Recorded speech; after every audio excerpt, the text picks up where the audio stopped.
حضرت مولانا سلطان محمود صدوالی علیہ رحمہ 1230 ہجری بمطابق 1815 عیسوی معزز صدوال ضلع چکوال میں پیدا ہوئے۔ والد ماجد کا نام حافظ اللہ یار قادری تھا جو راجپوت قوم سے تعلق رکھتے تھے۔ سلسلہ نسب شاہ سلیمان قادری بھلوالی سے ہوتا ہوا باوا پراگا بن راجا گو تاما سے جا ملتا ہے۔ واضح رہے آپ کے جد امجد باوا پرگا نے کریالہ ضلع چکوال کی بنیاد رکھی تھی، جبکہ ان کے والد راجا گوتاما جو تھرچک چکوال کے حکمران تھے اپنی فوجوں کے ہمراہ بیلول لودھی کے زمانہ میں مسلمانوں کے ساتھ لڑتے ہوئے مارے گئے۔ حضرت مولانا سلطان محمود صدوالی کا تعلق ایک بہت بڑے زمیندار گھرانے سے تھا، مگر اس ڈر سے کہ کہیں میری اولاد دنیا پرستی میں مبتلا نہ ہو جائے، موضوع جنگا ضلع چکوال کے قریب اپنی 175 ایکڑ زمین سے رضاکارانہ طور پر قبضہ ختم کر دیا۔ موضوع صدوال کے شمال میں برسانی نالے کے پار کا خطہ زمین آپ کے قبیلے چبہر کے نام سے مشہور ہے۔ آپ کے والد ماجد حضرت حافظ اللہ یار قادری رحمۃ اللہ علیہ بہت بڑے عالم اور مفتی تھے، خدا رسیدہ اور صاحب کرامت بزرگ تھے۔ آپ کے دست مبارک کی لکھی ہوئی کتاب اب بھی ان کے کتب خانے میں موجود ہے۔ یہ کتابیں حدیث شریف، تفسیر، سیرت، فقہ، تصوف اور تاریخ پر مشتمل ہیں۔ آپ نے علوم متداولہ اور حدیث شریف کی تعلیم اپنے والد ماجد حضرت حافظ اللہ یار قادری سے حاصل کی۔ آپ نے غالباً 1275 ہجری بمطابق 1858 عیسوی میں حضور شمس العارفین حضرت خواجہ محمد شمس الدین سیالوی علیہ رحمہ کی خدمت معلیٰ میں حاضری دی اور شرف بیعت حاصل کیا۔ زیادہ عرصہ سیال شریف میں مقیم رہے، ریاضت و مجاہدہ میں مصروف ہو کر سلوک کی منازلیں طے کی اور خرقہ خلافت حاصل ہوا۔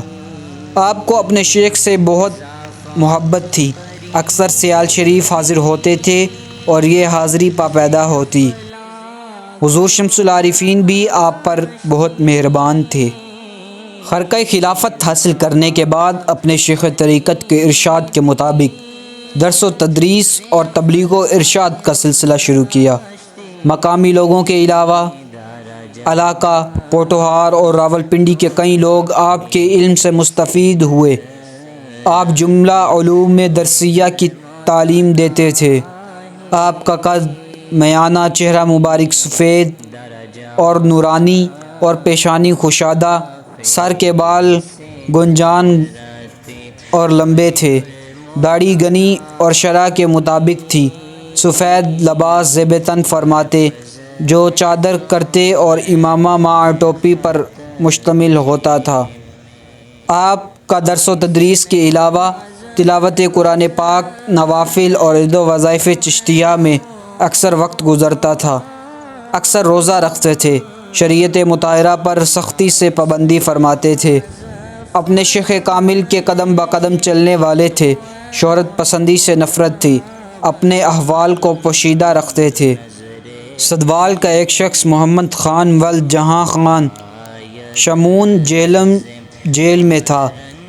اپنی رہائی کے لیے ایک بار حضرت مولانا سلطان محمود کو یاد کیا کہ اللہ کے مقبول بندے میرے لیے دعا کرو۔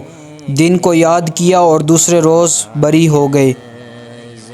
جب گاؤں کے قریب پہنچا تو حضرت مولانا سلطان محمود اپنی زمین جو رقبہ چہبر کے نام سے موسوم ہے میں بیٹھے درس و تدریس میں مصروف تھے۔ حاضر خدمت ہوا اور کچھ کہنے والا تھا کہ آپ نے اشارے سے منع فرما دیا۔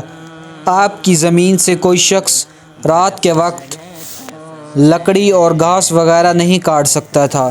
آپ کے گھر چنبیلی کا پودا تھا، رات کو جو شخص پھول توڑنے کے لیے آتا تو اندھا ہو جاتا تھا۔ آپ کے وصال شریف کا وقت قریب آیا، تینوں بڑے بیٹوں نے آپ سے عرض کیا کہ آپ تو ہم سے جدا ہو رہے ہیں، ہماری تکلیف اور فریاد کون سنے گا؟ آپ نے جواباً فرمایا کہ آپ کو کوئی آدمی تکلیف نہیں دے سکے گا، بشرط یہ آپ اپنی زبان سے کچھ نہ بولنا، آگے میں جانوں اور وہ جانے۔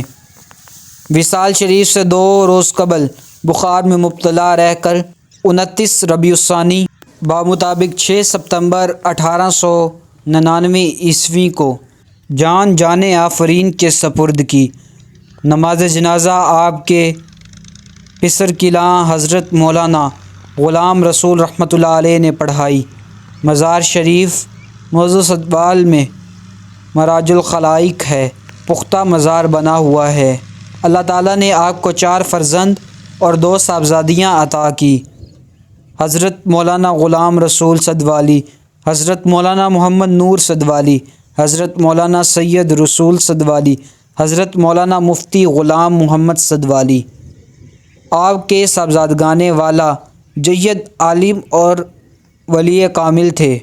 آپ کے 2 فرزند کی بیعت حضور شمس العارفین حضرت خواجہ محمد شمس الدین سیالوی سے تھی، جبکہ سید رسول صدوالی صاحب کی بیعت حضور ثانی لثانی حضرت خواجہ محمد دین سیالوی رحمۃ اللہ علیہ سے تھی، اور مولانا غلام محمد صدوالی علیہ رحمہ کی بیعت حضرت اعلیٰ گولڑوی سے تھی۔